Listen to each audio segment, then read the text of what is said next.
What do you think 3 is set for? It's set for sleep 40 seconds. 4 is set for sleep 60 seconds. 5 is set for sleep 80 seconds.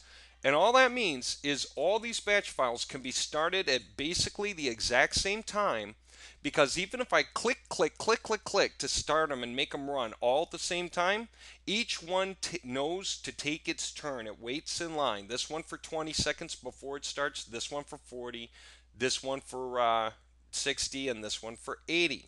Okay? Now that sounds good because all of these were auto-generated. They were auto-generated when we hit step 3. And so all the information in them is something you did not have to do manually. In the old days we did, but now you don't. Okay? And so they happen automatically. And you might ask, well, what happens if my computer is slower and I need to raise that interval? Because what if 20 seconds isn't enough? What if this thing did not release the CSV file before this one started, and this one started but this was still using it? Then this one will give you an error. A CSV file in use cannot access it, is being used by another process, kind of error. And this just won't run. And you think, dang it, I'm missing it. I want to run it. I have to run it manually later, or just run it separately after all of this is done. But how do you avoid that? You think, well, if it's always doing 20 seconds, then 40, then 60, then 80, then I'm in trouble, right? We thought of that. So in your MOWG autorun.vbs, which is that auto run feature, and it's the same thing as the profile and batch generator. Again, it has increment delay in seconds, right? And you can put a number in here, and that way when it creates those batch files, it will increment them. 1.bat will have no delay at all because it doesn't need one. It's the first one. It may as well run right now.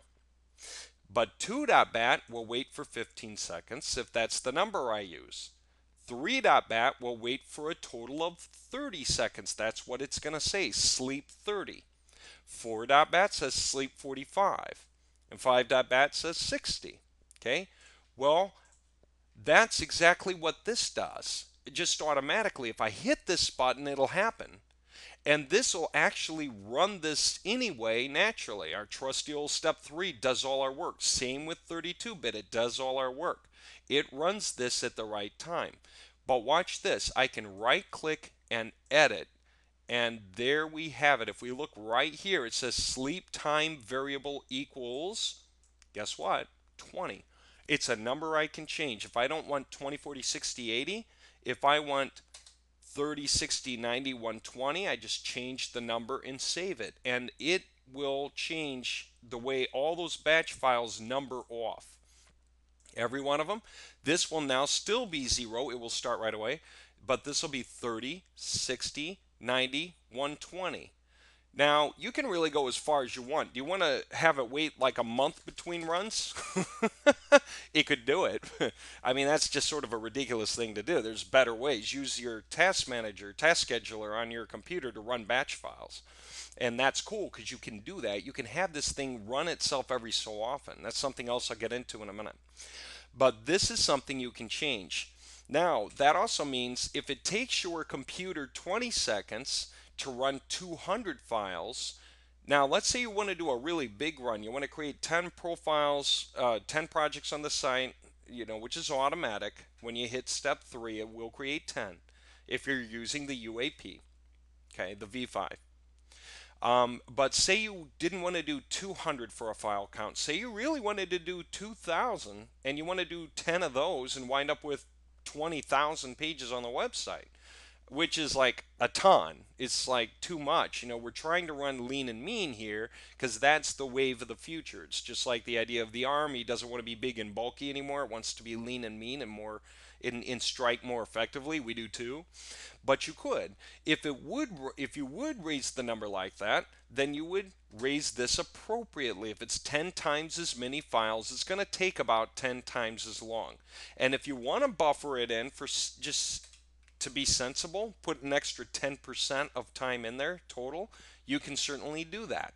So you can change this to whatever you want, and all those small batch files, the 1.bat, 2.bat, 3.bat, 4 .bat5.bat, they will follow suit. Sleep 220, sleep 440, sleep 660, sleep 880. So even big runs work just as well as these small ones doing things like that. Okay, so that's huge, and that's something about the errors. By the way, I have a really crystal clear version in the system folder of the troubleshooting folder right here. And this has now got notes like that. What to do if you get the CSV in use, and it explains this bit about changing the batch file commands so that you get what you're after. Better commands, or better timing interval by changing that sleep time variable to whatever number you want. And also tells you how to go and manually click the run that didn't get done. How to locate it and click it and run it. So you can fill in that gap that got created if it couldn't do it before. Okay, all of this stuff is really clear by now. Different things that are useful. Okay, now what else? Okay, here's what else. I went ahead and made the changes back on the profile. At first, in an earlier version, I had it set kind of like for test mode. So if you open the PFL file, the profile, the ZZ Auto Create profile, for example, in the V5 Geo folder, it has a ZZ Auto Create.pfl. If you open it, of course it doesn't open. It's blank. And you think, oh no, I lost all my data, until you realize, hitting these things always just opens the main screen. Same as hitting this. It's the same thing as hitting this. But you still have to load it from the load button down below.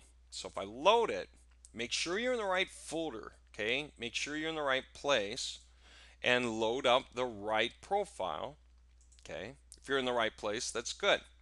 So I have it set now so it already runs them up with 200. It's got 200 per project. That's 2,000 when you hit step 3 that go on to this website right here, the tester website, MOWG-samples.com, into 10 different project folders. That's what the ABC123 is. It's like a filler.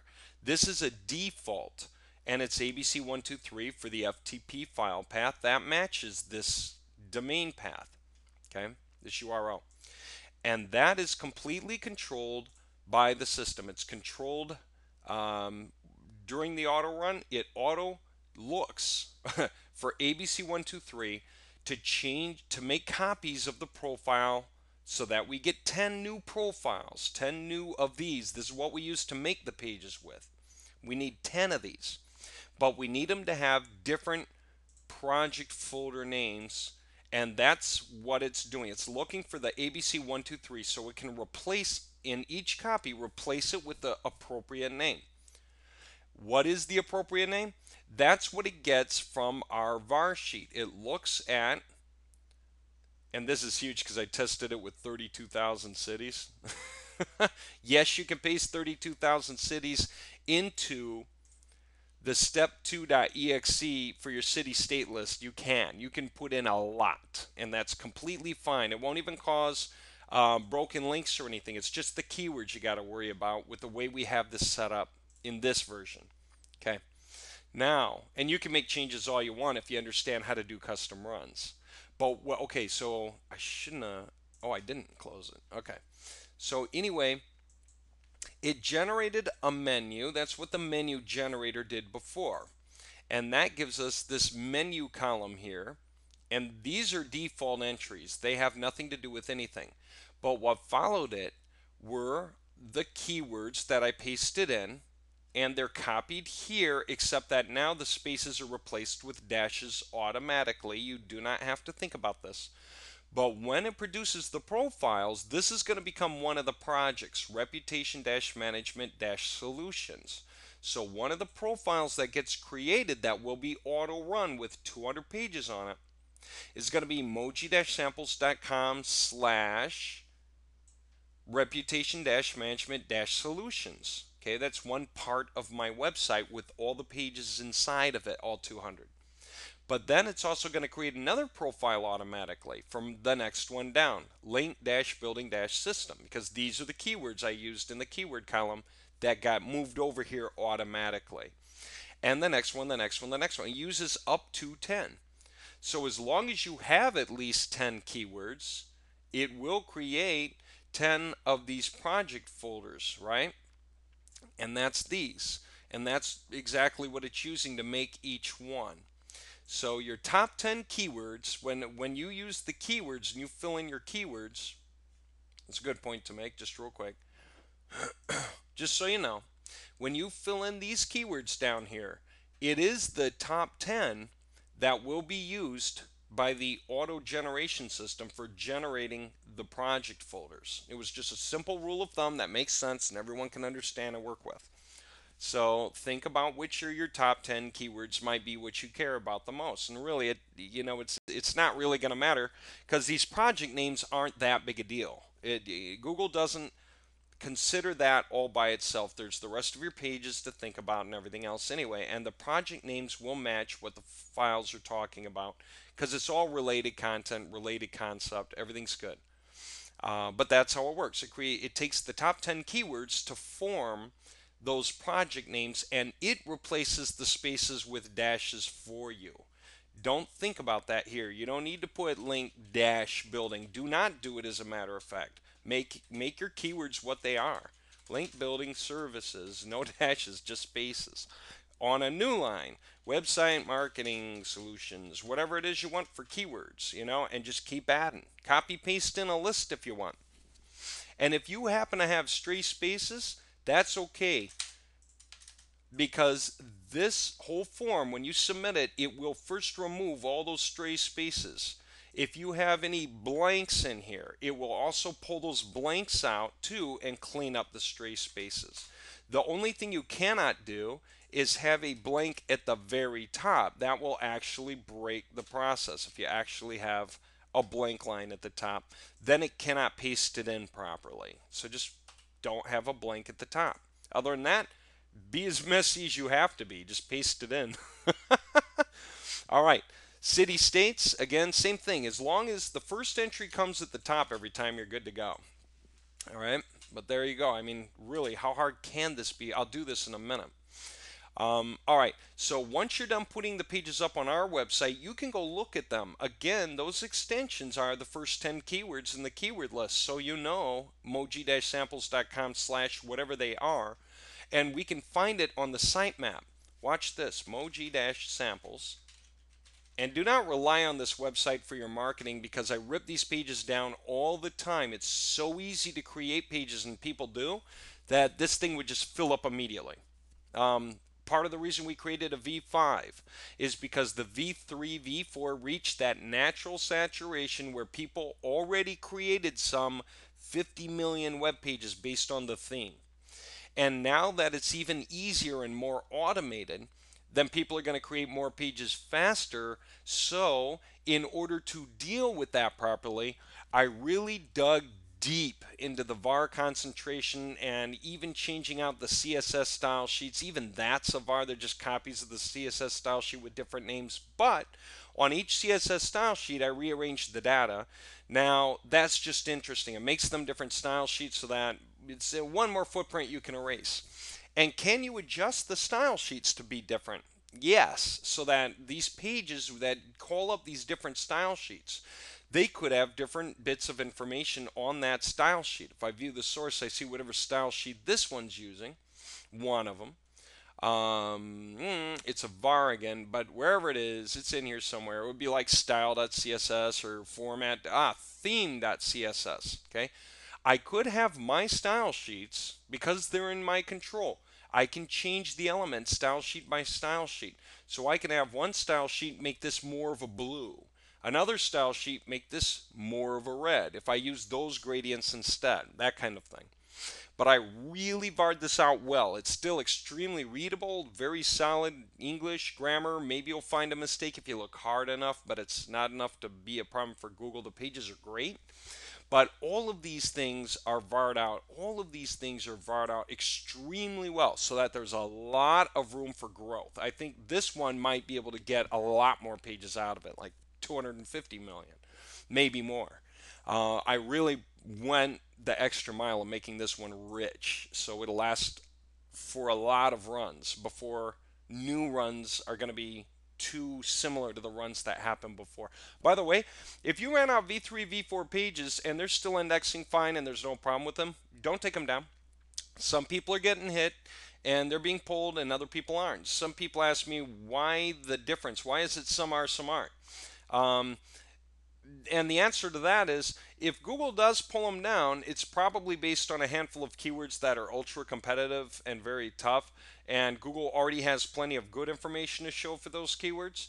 But if you're going after longer tails that are 3 to 4 keywords each, and especially if it's geo targeted stuff, it may just be that your pages are the best possible fit that Google can find for those kinds of queries. And so it doesn't want to take them down. It needed good content for the result. And they're really Google has to put 10 things up. That's the rule. That's the hardest thing to teach people is how that works. If I look for something like Oklahoma, I don't care. Oh, it could be anything. It could be San Francisco, anything. Oklahoma. Oh, family endodontics dentist. All right. Um, works with Invisalign. I don't know. Invisalign. Whatever. There are such things as searches like this that happen all the time. Half of the searches on Google are like this. Literally, they say themselves half of the searches out of 31 billion a month or a billion a day, half of them are almost never repeated. They say half are never repeated, like at least within a year. Okay, that's how original those searches are. And Google has to put up 10 results. Now, it gets hard for Google to put up 10 good results. Richland, Michigan, yeah, vet, maybe Google can find good results right away. But as soon as I see stuff like emergency parakeet doctor, okay, things like this, then it's got to guess as widely as it can, and it will. But if you have pages that hit that on the mark, then they may just be the best pages there are for the results, and they'll show up anyway, and they'll rank. Some people are actually doing much better now because related pages that used to show up for the generic ones Google had to pull in, and you can tell that they're not really good matches because it bolds the words wherever it finds them. Okay, Richland, Michigan emergency parakeet doctor. It's not bolding much up here. There's not one title that's a really good match. Okay, but some of those pages are coming down because those guys did all the old stuff that used to, don't blame the player, blame the game. That's what Google kind of, you had to do it to keep up. Um, and so you had to stick in automated backlinks and things like that externally that pointed out. And now Google's hitting those things. And so all those guys don't know how to fix their pages. They don't understand good on page SEO anyway. And your pages can suddenly outrank them. And some of our guys now with Google's latest update using the V3, V4 are actually doing better. They're seeing, instead of seeing views go down, traffic go down, impressions go down, they're seeing this stuff go up. All right, and that's just whatever niches and combinations of keywords where people are, where the other guys are being pulled down because they were just doing too much wrong. Okay, it's just the way it goes. But the new template is updated for Google's new requirements. So time will tell how nicely and fast the indexes. It's so far out that Google's got a lot more computation to do of all the inbound links per page before it can index them. So initial indexing may take longer, but I do expect the rank to be stronger even than before. And I certainly expect that we're going to get a lot more usage out of it. 50 million pages is huge. That thing lasted like 6 months. I'm hoping this next one will be good for like 250 million pages. At least another 6 months before new projects are too similar to the ones that already exist. And like I say, guys who have V3, V4 projects and they're still running straight, they may just stay that way for the next year, 2 or 3, and so don't bother changing them. They're already good. Now, what do I want to say? You can change this stuff to your own domain information and your own FTP path, your own FTP user, your own password. The ways to do that properly is spelled out in the steps. Step 1 says how you do the simple steps in the front. Believe it or not, it's a lot of print just to catch all the little things people ask me. So it's very thorough. Then it says go in here, and here you go, procedures and stuff like that. And in here, as you're going along, just read through this. Once you have it down, it'll be like, duh. You just won't ever need to go through this stuff anymore. But in here, it literally lays out, there it is. In the things to remember, it lays out the stuff you need to know for how the FTP works. Just for those of you who don't know, it's got links to videos all throughout all these files in all the right places. I don't know how many times people ask, which video should I start with? You know, because we got so many and we put them out at different times.